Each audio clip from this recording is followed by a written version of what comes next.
Hello guys, good afternoon, नमस्ते। आज चाहिँ म नयाँ प्लेस जानेछु अनि तपाईँलाई म देखाउने पनि छु। आज म कहाँ जान्छु, आजको स्याटरडे चाहिँ कसरी मनाउँदै हुनुहुन्छ भनेर भन्दै हुनुहुन्छ भने आज म जान्छु अनि म तपाईँलाई भन्नेछु कतिको राम्रो पनि रहेछ। अनि तपाईँहरू पनि घुम्न आएको बेलामा, झापा घुम्न आएको बेलामा र बिर्तामोडमा हुनुहुन्छ, झापाको आसपास हुनुहुन्छ भने त्यो ठाउँमा गएर रमझम गर्नुहोला। बिर्तामोडको मुक्ति चोकबाट हामी सिधै जाँदैछौँ काँक्राभिटा जाने बाटो। आज त मेरो भ्लग हेऱ्यो नि मेरो दिदीले, नराम्रो नभए पनि बेहुरा जति राम्रै छ नराम्रो भन्दैछ। मौसम यस्तो छ,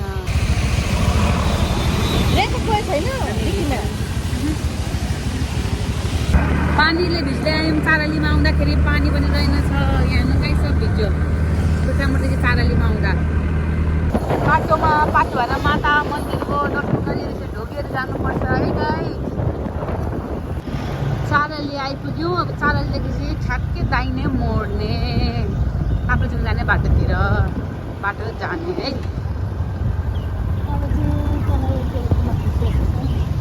बल्ल बल्ल घुम्नाको पानीले मार्यो। यहाँ हेर्नु न, पानीले बिजोक छ, बिजोक यस्तो बिजोक पारो है। तल घाम लागिरहेको थियो, आएको थियौँ। दुःख छ गाई, दुःख यति धेरै दुःख भयो। कलस आयौँ फाइनली हामी चोर कलस। अब लाग्यौँ कन्यामतिर अलिकति माथि।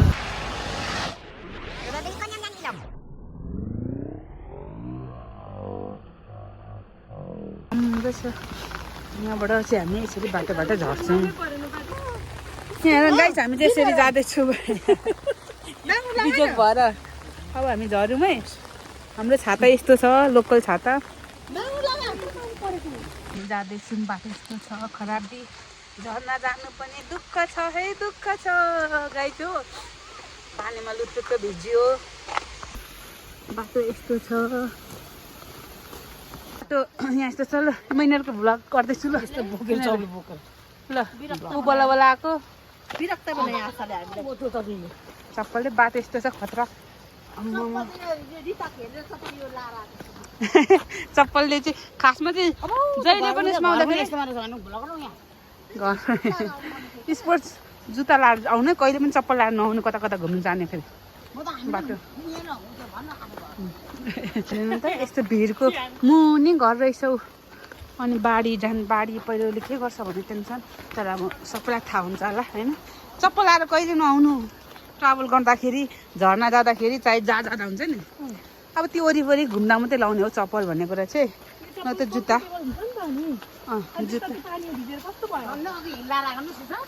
बिजोक छ सबैजना घुम्न आउनेहरू। जाँदैछौँ हामी पनि। त्यसो त आउँ है सबैजना पौडी खेल्नु गर्मीमा। पानीमा भिजेर हामी ट्राभल गर्दै फाइनली हामी झर्ना आइपुग्यौँ। हेर्नु त सो प्लेस है, वन्डरफुल छ है। हेर्नु त ल तपाईँहरू यहाँ वरपरको भ्यू पनि देख्न सक्नुहुन्छ। एकदम सुन्दरताले भरिपूर्ण छ। यहाँ कति धेरै आएर ह्याङआउट गर्नुहुने रहेछ क्या, रमाइलो गर्नुहुने रहेछ।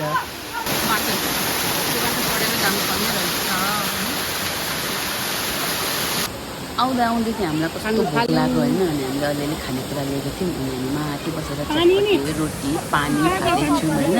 यो खाइसकेर हामी नुहाउने भनेर हामी एकदम तयार भएर खाँदैछौँ है।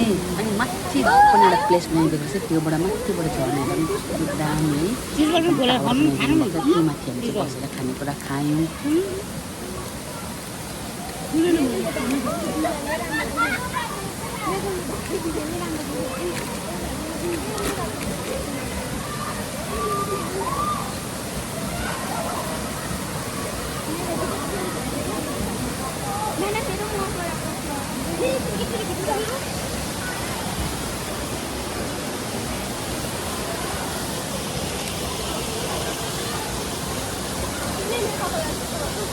आइसकेपछि अब हामी झर्नामा नुहाउनु तयारी भयौँ।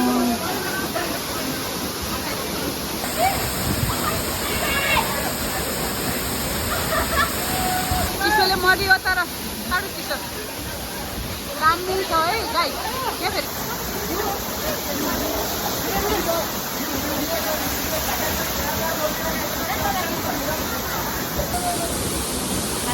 घरमा आएर घुम्दैछौँ रमाइलो छ है कहिले कहिले समटाइम छुट्टीमा चाहिँ आज चाहिँ एकदम रमाइलो गर्नुको लागि चाहिँ ह्याङआउट गर्नुको लागि चाहिँ राम्रो ठाउँ छ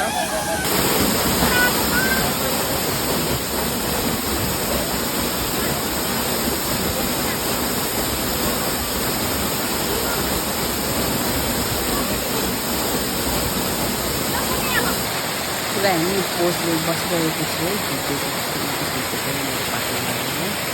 घटना हुँदा राम्रो मोबाइल पनि राम्रो देखिएको छ त्यसै लागि मेरो मिडिया त्योहरू पनि हेर्दै गर्नु है कस्तो डेन्जर छ तर सावधान फोहोरबाट चढ्नु र सावधान फोहोरबाटले उत्रिनुपर्छ सावधानी चाहिँ अप्नाउनुपर्छ है लो हुन्छ ढुङ्गाहरू पनि भएर लडिन्छ एक्सिडेन्टहरू हुनसक्छ त्यसपछि हामी दुईचोटि हल्का पोज गयो पिक्चर सिक्चर भिडियो टिकटक क्विनहरू त पढ्यौँ होइन समटाइम हामी यहाँबाट कस्तो हामी चाहिँ बाटै पछि चाहिँ यस्तो चाहिँ जाँदै हामी तलसम्म पुग्छौँ क्या यत्तिकै पुग्छौँ हामी झर्नामा नआइसकेर चाहिँ हामी मुनि हुँदै जान्छौँ है